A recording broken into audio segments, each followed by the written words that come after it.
I haven't always been an outdoorsy person. When I was growing up, my trips and vacations consisted of theme parks and cheap hotels. I had never even been camping until I was in college.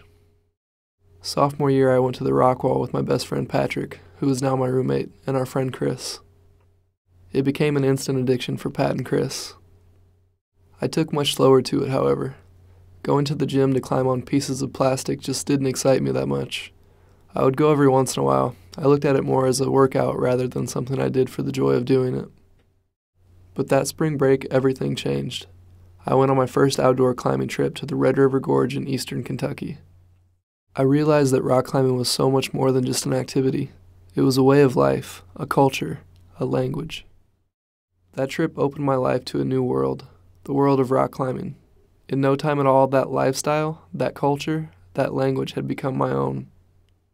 I was going on trips every weekend to one of the best sport climbing destinations in the U.S., and who knew, it was right here in Illinois, Jackson Falls, my new home away from home.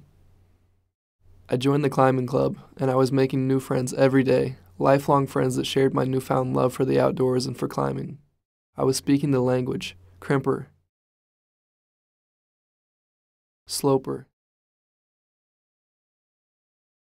slab, jug, dyno, whipper. The gym wall now served a purpose. It was a tiny escape from my life on campus, a life that now seemed so dull compared to my weekend adventures. It was also a place to maintain my strength and work on technique. My free time was no longer spent being lazy in front of the TV with a bag of chips and a soda. I was spending time with my friends on the quad or at the wall. So in less than a year, climbing had given me so much. Great friends, a healthier, more active lifestyle, and an appreciation for the great outdoors. The next school year, I became a member of the climbing club, an active member. I attended meetings and helped introduce new members to climbing. I was still climbing as often as I could, and it was amazing to see myself and my friends progressing and climbing harder and harder routes. You see, an individual climb is referred to as a route, and each route has been given a grade. Usually that grade is given by the first person to climb that route. All grades start with the number 5. A decimal point follows the 5, which is followed by another number. The higher that number, the harder the route. 5s, 6s, and 7s are easy climbs. 8s become a little more difficult. 9 even harder. Now when routes get to the grade of 5-10, they are given a letter value as well. A, B, C, or D. A is the easiest, and D is the hardest. So grades go all the way from 5-5 to 5-15C. The highest grade continues to change as pro climbers get better and better. Adam Ondra, a 19-year-old climbing phenom, just climbed the hardest route ever, a 5-15C that he named Change. When most people start climbing, they struggle to finish 5-6s and 5-7s. As they climb more often, they are able to climb harder routes. This school year marks my second year as a climber.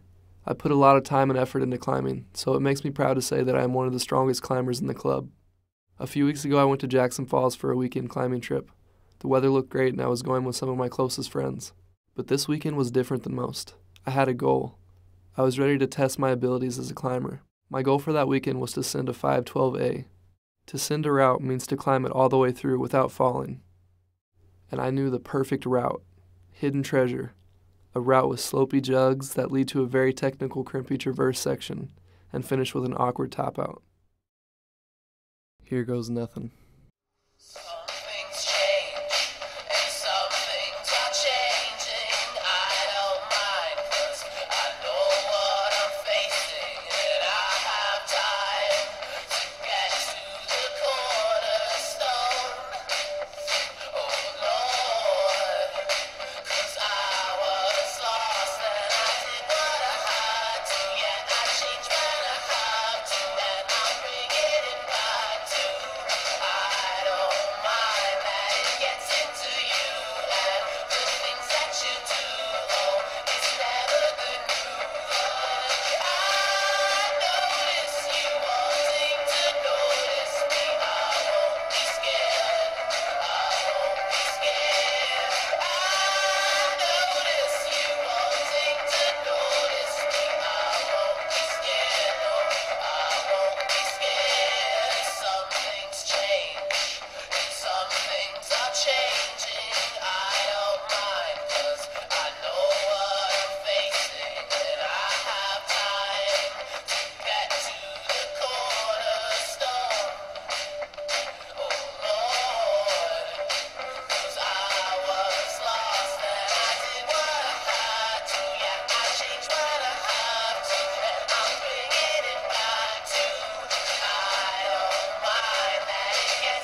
I didn't send Hidden Treasure that weekend, but that just means I'll have to go to Jackson one more time before the winter hits. You see, climbing is my passion, and it's a passion that has changed me in many ways.